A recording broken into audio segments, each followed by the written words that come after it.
On dit créateur de costumes ou concepteur de costumes, Christine? Créateur de costumes en France. Hein. Ouais. Donc, je m'appelle Jean-Daniel Villamont, je suis créateur de costumes depuis pas mal d'années.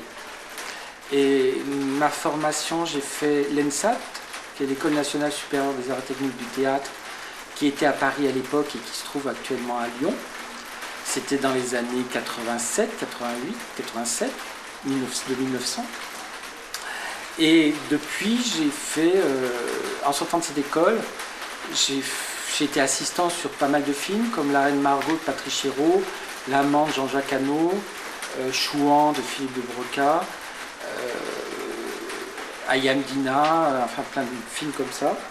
Et progressivement, je suis devenu créateur de costumes sur des pièces de théâtre, aussi bien dans le théâtre privé que dans le théâtre subventionné.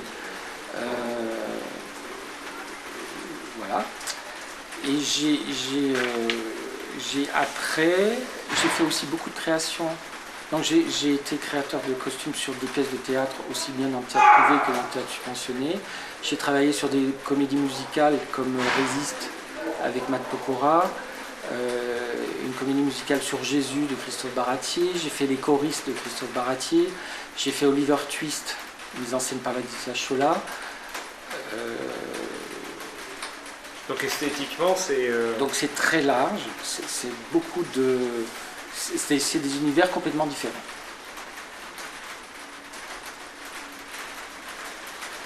J'ai fait aussi pas mal de films comme créateur de costumes. J'ai travaillé dernièrement sur le film Let's Dance avec Ryan Bezzetti, j'ai fait la conception des costumes. J'ai fait un film sur Molière, j'ai fait Jacques le Croquant, j'ai fait de Laurent Boutonnat, j'ai fait le film La guerre des boutons de Christophe Baratier. Ah oui, c'est un remake, c'est ça? Oui, il y en a eu deux en même temps qui ont été faits. Deux remakes en même temps. C'était assez drôle comme chose. Voilà, donc c'est assez varié. Et là, avec Yves Bonnem, c'est ma 12e collaboration que je fais avec lui. J'ai fait presque toutes ces dernières pièces depuis 8 ans. J'ai fait aussi l'opéra qu'il avait mis en scène à l'Opéra Bastille, qui était Carmen. J'ai fait le Cid, j'ai fait le Prince Travesti, j'ai fait l'Annonce faite à Marie, enfin voilà.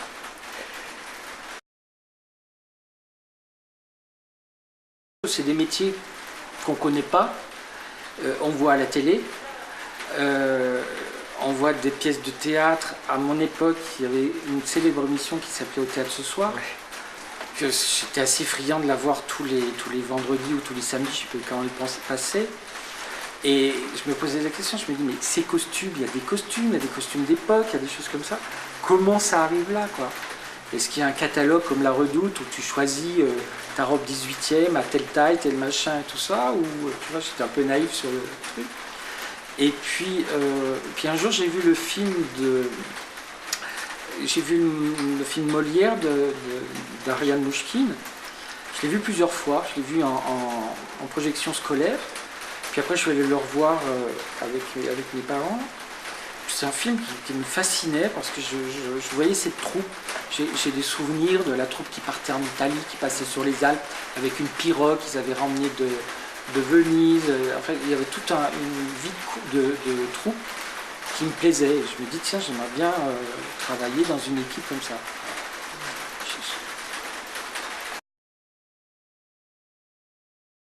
C'est une partie primordiale du boulot parce qu'on est là, on constitue, à chaque projet, on constitue une équipe avec qui on sait qu'ils vont pouvoir réaliser vraiment ce qu'on a envie de faire.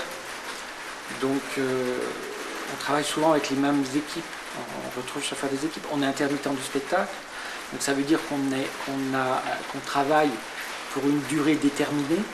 Donc on est embauché soit pour un film, soit pour une pièce de théâtre, soit pour une comédie musicale, pour un laps de temps donné. En général, ça peut aller jusqu'à 4-5 mois. Donc il faut s'entourer de personnes compétentes. On va parler déjà de la création. Alors déjà, il y a le metteur en scène qui a un projet. Là, à l'occurrence, c'est Ruy Blas. Il me parle de ce projet depuis un moment. Ça fait presque un an qu'il me propose de travailler sur Rublas. Et au début, on se dit qu'est-ce qu'on va faire? Est-ce qu'on fait cette pièce dans une vision, dans une représentation traditionnelle, époque, contemporaine ou autre? Donc on rêve, pendant plusieurs temps on rêve, on est allé au musée, on est allé à Orsay parce que ça correspond bien à la peinture 19e, on est allé au Louvre pour voir toute la partie Donc déjà 17e. vous vous êtes inspiré de la peinture 19e, c'était pas... On cherche l'inspiration, on cherche ce qui peut être fait. On regarde ce qui a été fait aussi dans d'autres créations de Rublas, suivant les époques.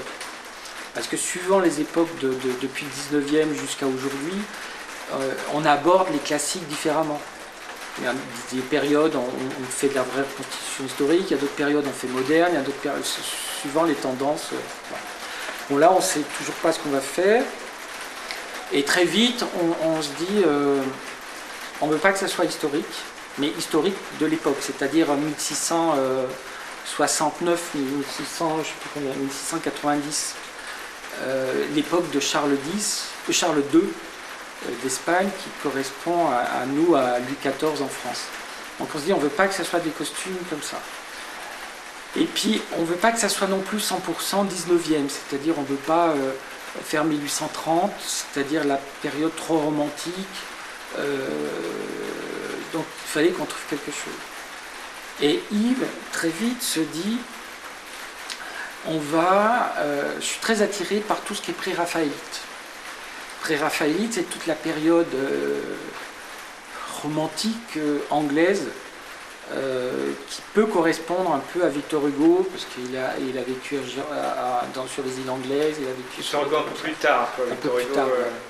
Et puis ça correspond bien à cette partie lourde du 19e quand même, de l'époque, pareil, un peu plus tard, l'époque 1880, 1870 plutôt. Donc on commence à réfléchir autour de pré-raphaélite.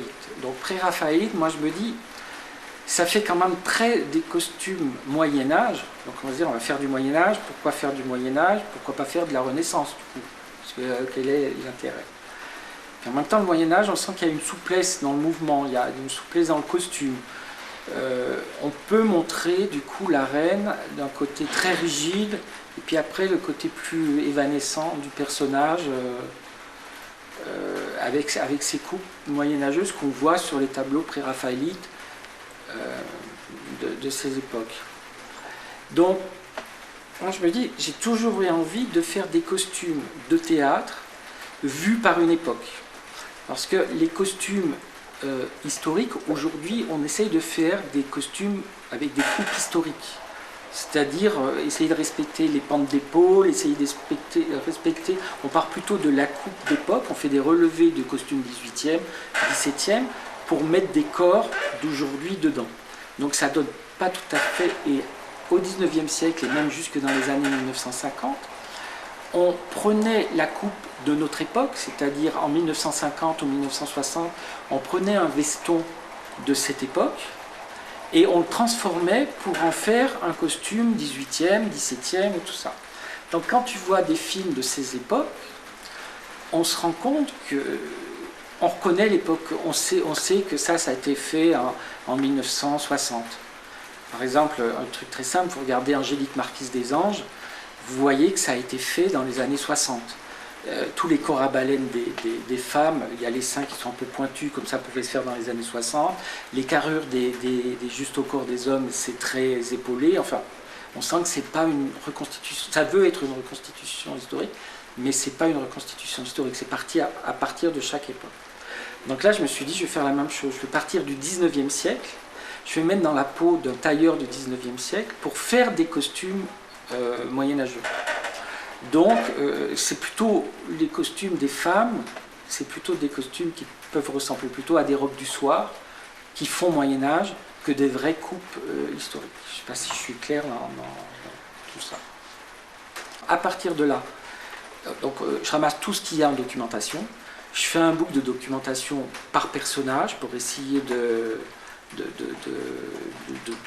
d'avoir des orientations, de trouver des looks pour chaque rôle. Mais avant de faire ça, il faut lire le scénario, le script, le texte.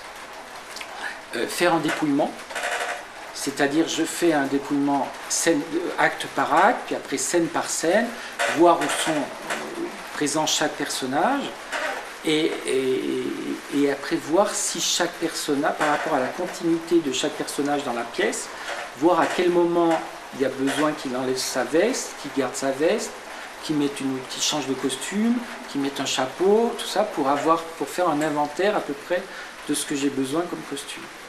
Donc je fais ma documentation, on en parle avec le metteur en scène, et à partir de ça, il y a des images qui me plaisent plus que d'autres. Je fais des propositions de maquettes, donc je fais tout en dessin, et à partir de ces dessins que je fais valider au metteur en scène, à partir de ça, quand tout est ok, je fais un devis, costume par costume. J'estime le prix des tissus, j'estime le prix des chaussures, des chapeaux. J'imagine le temps qu'il faut pour chaque élément de costume pour les fabriquer. Et à partir de ça, j'ai un costume. Fabriqué sur mesure aussi. Les chapeaux sont fabriqués sur mesure. Moi, je les fais faire en Italie par une maison qui s'appelle Peroni. Peroni, ils font des chapeaux depuis des années. C'est eux qui font les chapeaux de Pirates des Caraïbes. C'est eux qui font tous les beaux chapeaux, la comédie musicale Les Misérables, enfin tout ça. C'est eux qui font ces chapeaux. Moi, ils m'ont déjà fait des chapeaux pour Oliver Twist. C'est des chapeaux qui arrivent avec une patine, avec un vécu, avec une histoire déjà. Parce que quand tu fais un costume, il faut faire attention il ne faut pas qu'il fasse neuf ton costume, parce qu'après, si d'un seul coup tu te retrouves avec un costume qui sort du magasin, il faut essayer de leur trouver une âme. C'est pour ça qu'on parlera tout à l'heure de la patine et tout ça. Donc après, quand tout est fait, donc on a trouvé l'époque, on a fait la documentation, j'ai fait les maquettes, j'ai fait le devis. Là, je commence à faire l'échantillonnage pour l'échantillonnage des tissus. Donc les tissus viennent de chez Valder à Lyon. Donc je vais à Lyon, je fais tout un échantillonnage de tissus, des choses qui me plaisent. Et à partir de ça, je les mets sur mes dessins en me disant voilà, la redingote sera avec ce tissu. Tout ça, je refais valider par le metteur en scène. Et quand tout ça est prêt, donc ça prend plusieurs temps, ça se fait sur plusieurs mois. Donc j'en parle à ma collaboratrice Christine, elle revérifie avec moi si c'est jouable, les devis, ce que j'ai prévu en temps et tout. Et après, voilà, après on est prêt à commencer l'atelier. Alors après, on commence l'atelier.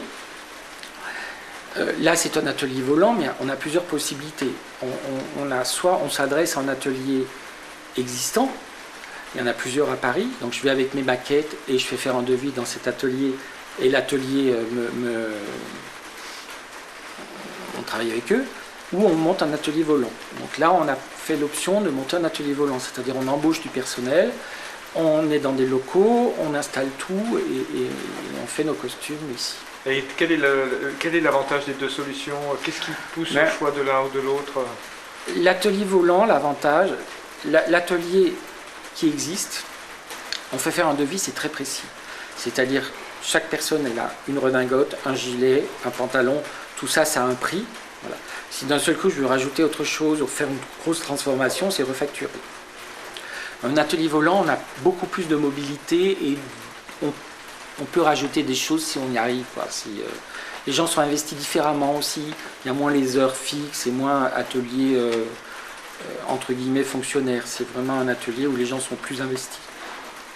Et puis l'avantage, c'est qu'on est à côté des répétitions, on travaille avec la répétition, le metteur en scène peut monter nous voir pour voir l'avancement du travail, les acteurs peuvent monter pour essayer leur costume, on gagne beaucoup de temps.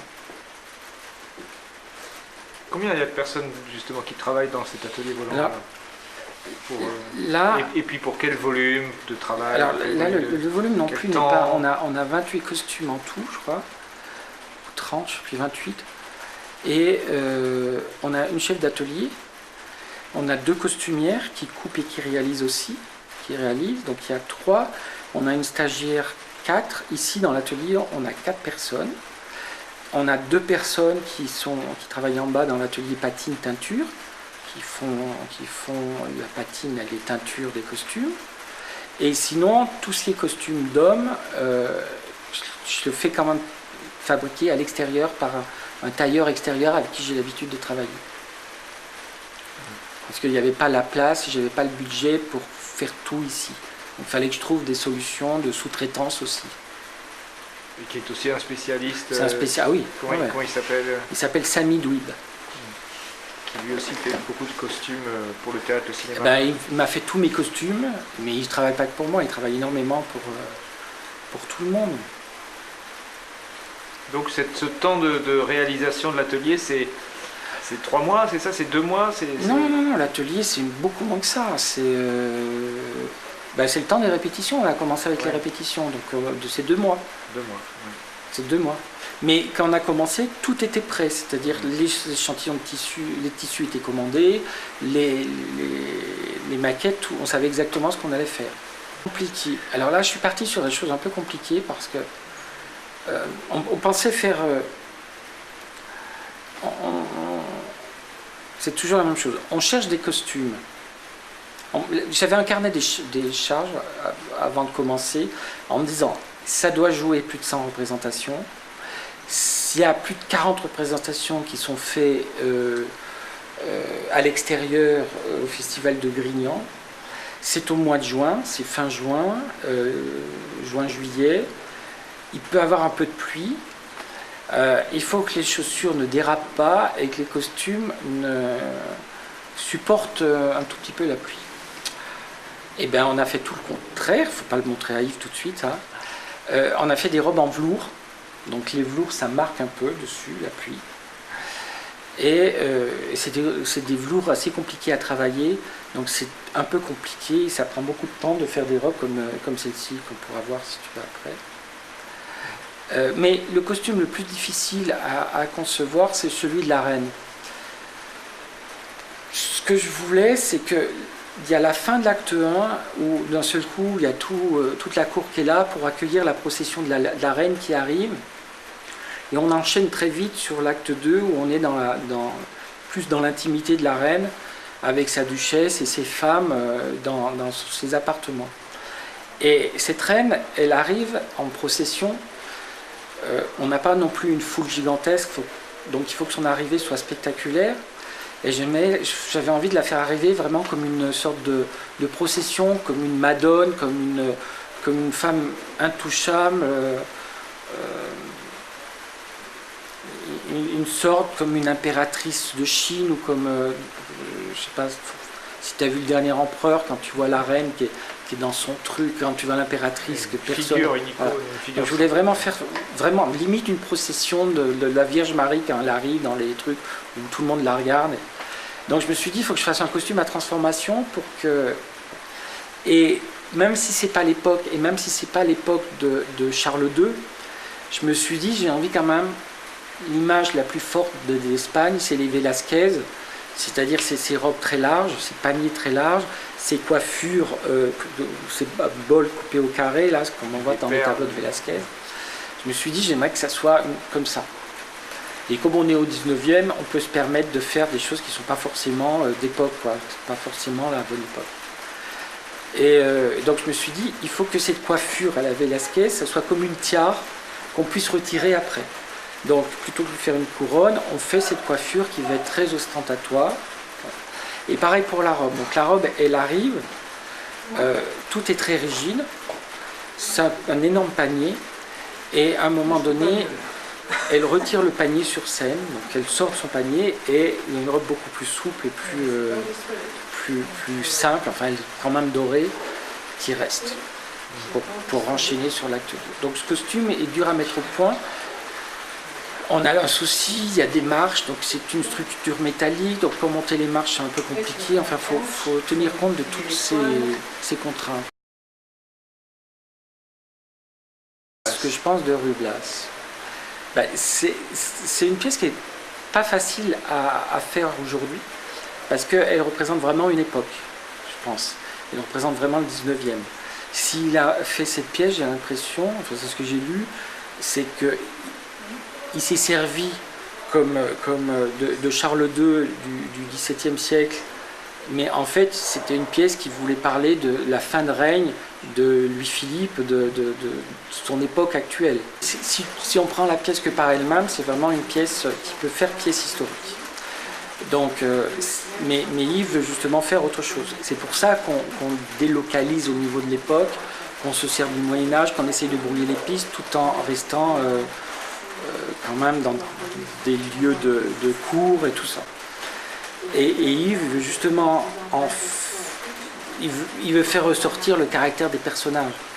C'est-à-dire ce jeune homme qui est fou amoureux d'une femme qui n'est pas de sa classe sociale, c'est ça qui, je pense, c'est ça qui l'intéresse. Les rapports avec les gens dans une société qui est fermée, je pense que c'est ce qui les intéresse. Et le costume peut aider à retranscrire ça, quoi, à transcrire ça. Après, ce qui est compliqué, c'est que Victor Hugo utilise des termes quand même très précis. Il parle de pourpoint. Donc si on fait ça au 19e, le pourpoint ne fonctionne plus. Et on a eu beaucoup de mal à transposer les hommes au Moyen-Âge. Parce que faire des hommes au Moyen-Âge, sur un truc comme ça, c'est un peu ridicule. On se retrouve soit avec des collants, soit avec des grandes robes. Donc c'est un peu compliqué. Donc on a des problèmes de termes qui ne vont pas aller. César, il a piqué le gilet du comte d'Albe, et on va dire un pourpoint. Donc les spectateurs vont peut-être dire, bon, c'est un gilet, c'est pas un pourpoint. Donc c'est toujours le problème quand on transpose, il y a toujours des trucs qui ne vont pas au niveau du texte. Surtout qu'on parle beaucoup des costumes dans le texte. On parle beaucoup des costumes dans le texte. Le pourpoint, le manteau, la livrée. Et puis la livrée par exemple, on peut pas passer à côté de la livrée. En tout cas, on ne peut pas passer à côté d'un uniforme, parce que c'est tout le début de Ruy Blas. Donc on est obligé de faire une livrée. Je ne sais pas comment faire autrement. Je ne sais pas comment les élèves vont faire pour ce moment-là, quoi.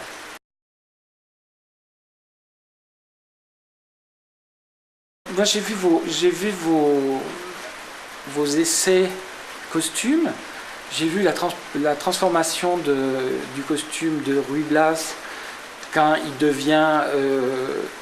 au début, il est en costume. Après, vous lui mettez une cravate or pour symboliser le moment où il prend du pouvoir. J'aime bien que vous preniez des éléments de costume 17e, des fraises, tout ça, pour que ça lustre, pour montrer son abondance de richesse. Mais il y a plein de choses, je ne sais pas comment vous allez faire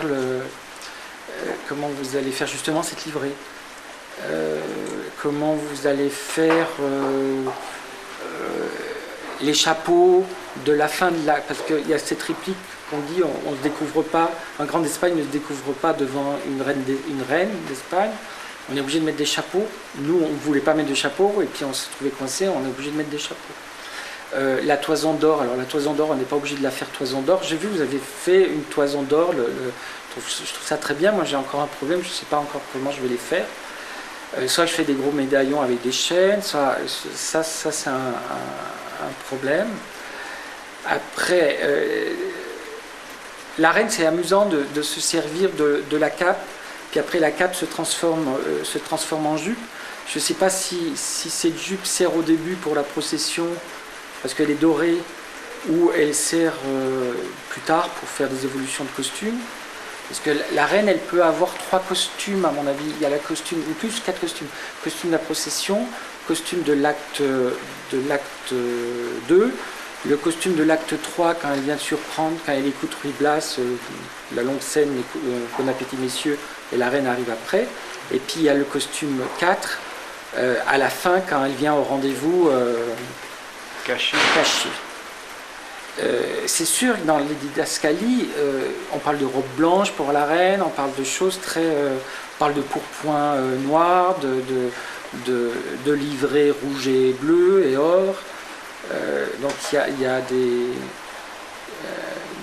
des choses qui sont dans les didascalies qu'on n'est pas obligé de suivre, mais il y a des choses qui sont dans le texte, c'est compliqué de ne pas les suivre. Oui, parce que c'est dans le sujet, quoi. Ouais. C'est des identités qui sont revêtues. Ça parle du fond, en fait. Mais complètement, ouais. Et Victor Hugo était très... très documenté, j'ai l'impression, pour tout ce qu'il faisait. Ça se voit dans son travail, ça se voit dans sa peinture, ça se voit dans la décoration de ses maisons. Il n'avait pas peur d'en rajouter pas mal, quoi. Mais c'est pour ça qu'on a choisi cette période pré-raphaélite, parce que ça représente bien la lourdeur de cette période du 19e, de tout, de l'art, du costume, de tout ça. Oui, puis ça fonctionne très bien sur un écrin qui est un plateau nu. Ouais. Il y a quelque chose qui est révélé par l'extrême sophistication des costumes et la richesse des tissus. Alors le choix des tissus tient compte aussi de la proposition de la scénographie. Là, on a un sol qui est complètement bleu, qui fait le reflet un petit peu du château de Grignan, mais très schématisé, très stylisé. Et c'est un bleu qui est très fort. Et donc je me suis amusé avec des couleurs très fortes qu'on voit chez les pré-raphaélites, posées là-dessus, c'est-à-dire il y a des oranges, il y a des verts, il y a des bleus, il y a des couleurs qui peuvent se heurter. J'espère que ça va bien fonctionner. Moi j'ai vu que le travail que vous avez fait, vous êtes quand même très contemporain. Donc est-ce que c'est un choix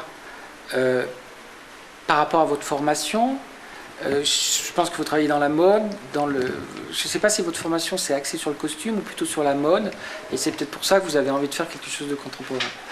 Mais, et je pense que ça peut fonctionner, ça peut aussi fonctionner, parce que les spectateurs peuvent aussi, c'est bien aussi de les aider pour, je ne sais pas comment m'exprimer là-dessus. Ce que je veux dire par rapport...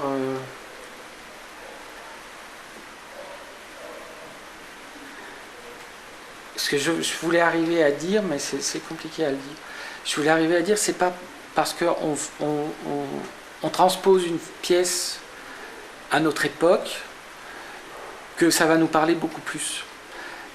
Souvent, le spectateur, il est tout à fait capable de voir un Molière et de le voir même en costume 17e, puis d'un seul coup se dire bah, c'est dingue, le mec, on dirait nos hommes politiques, quoi, ou on dirait machin ou machin. Donc le spectateur peut aussi faire lui-même la transposition sans qu'on soit obligé de lui mettre le nez dessus en disant regarde, il est en costume veston et donc c'est quelqu'un comme nous. On peut dire qu'il y a plusieurs écoles. Il y a plusieurs écoles, oui. Il y en a qui cherchent à affirmer par le costume et par le décor la dimension contemporaine d'une pièce ancienne. Moi, je sais que quand on a travaillé avec Yves, on ne badine pas avec l'amour Musset, et on n'a pas fait moderne, on a fait 1950-60, mais par rapport au 18e, c'est moderne. Et ben, je trouve que ça a servi la pièce, ça a aidé. Moi c'était une pièce qui ne me parlait pas forcément, et je trouve que c'est une pièce de la ramener vers nous, ça m'a aidé à mieux la comprendre, à mieux voir la sensibilité des différents personnages. Le Marivaux. Le Marivaux, on l'a fait, le Prince Travesti, on l'a fait en 1950 aussi, ça fonctionne très très bien. À mon avis, je trouve que c'est bien, c'est l'histoire d'une princesse. Mais on a essayé de l'emmener plus proche de nous. Quand on a fait le Marivaux, on a voulu essayer de faire vraiment moderne en s'inspirant d'une cour existante, puisque ça se passe dans une cour, style la famille régnante de Monaco, ou je sais pas quoi. On avait fait toute une documentation là-dessus. Et là, ça faisait vraiment too much, quoi. Ça faisait trop. Il fallait mieux rester sur une principauté imaginaire qui pouvait se situer dans les années 50 ou aujourd'hui, parce que quand on voit les principautés, quand on voit le Luxembourg ou dans des trucs comme ça, quand on voit leur look, ils sont déjà désuets au niveau de leur apparence, donc ça fonctionnait bien. Non, mais je serais intéressé de savoir pourquoi vous avez pris cette direction de costume contemporain, quelles a été vos motivations. Je ne sais pas si vous allez venir à voir le spectacle à Grignan, si on aura l'occasion d'en parler. On fera un débat là-dessus. On va faire un débat, ce sera bien. Donc ça, là, je vais vous montrer toutes les maquettes de chaque personnage. Donc, Ça c'est Ruy Blas. Donc premier costume, on va quand même faire nous en costume moderne. On veut vraiment montrer que c'est un acteur contemporain qui rentre dans notre histoire, qui rentre dans l'histoire. Donc il commence en costume contemporain. Sallust va lui remettre à un moment donné sa livrée. Non, c'est lui qui va se mettre la livrée pour rencontrer César. Donc il a une livrée. Sallust va lui arracher la livrée pour rencontrer la reine, où il va lui donner son manteau. Et après, Ruy Blas va se retrouver en deuxième partie avec un costume beaucoup plus luxueux, de la broderie, du brocart, du tissu broché. Ça c'est le costume de Sallust. Donc le fameux manteau qu'on va revoir plus tard aussi sur César à l'acte 4. Donc ça c'est la livrée que Sallust va mettre aussi quand il va revenir déguisé. Et ça c'est son costume principal. Là on a le costume de Don César avec le fameux pourpoint rose qui est un gilet, ce que je vous expliquais tout à l'heure, où il y aura des broderies faites derrière pour montrer que ça appartient au comte d'Albe.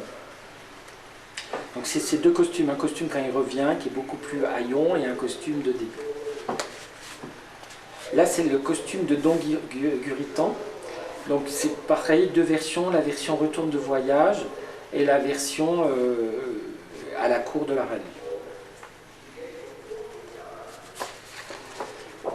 Là on a les nobles, les différents nobles pour la fin de l'acte 1. Les Grands d'Espagne plutôt. Là c'est encore les Grands d'Espagne, mais là c'est pour n'écoutez pas bon appétit messieurs. On a décidé de tous les masquer. Ils ont des grandes robes, comme si c'était des robes de conseil ou des robes de juge ou plutôt de conseil pour faire une uniformité. Et on a eu la volonté de leur mettre à toutes des masques d'animaux, de rapaces, pour montrer ce monde qui est prêt à sauter sur leur proie. Alors ça c'est un page, c'est Gudiel. On va peut-être le faire différemment, on va le faire peut-être plus comme le costume de Ruy Blas au début, de la livrée de Ruy Blas. Donc ça c'est les fameux costumes de la reine. Donc ça c'est la première tenue, ça c'est un panier qui s'ouvre et après le deuxième costume, ça sera une robe plus simple, enfin quand même dorée. Je reviens, ce costume doré, tout ça, c'est vraiment pour montrer la lourdeur de l'étiquette d'Espagne de la cour. C'était une étiquette, on pouvait vraiment rien faire, les femmes pouvaient vraiment rien faire, quoi. Tout était sous contrôle. Donc ça, c'est la robe qui est très pré-raphaélite, qui est une robe pour l'acte 3. Et ça, c'est la dernière robe de la reine pour aller rejoindre Ruy Blas à la fin.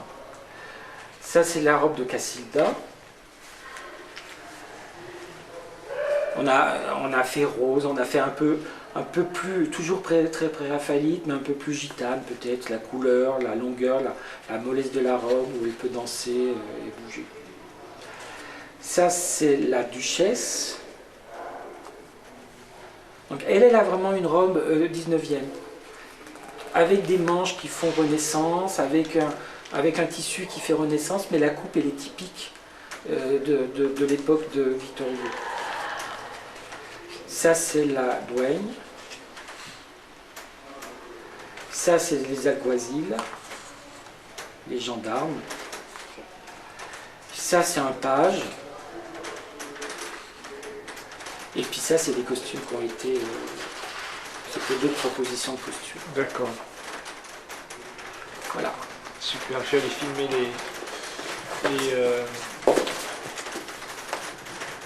filmer les masques aussi, prendre des images.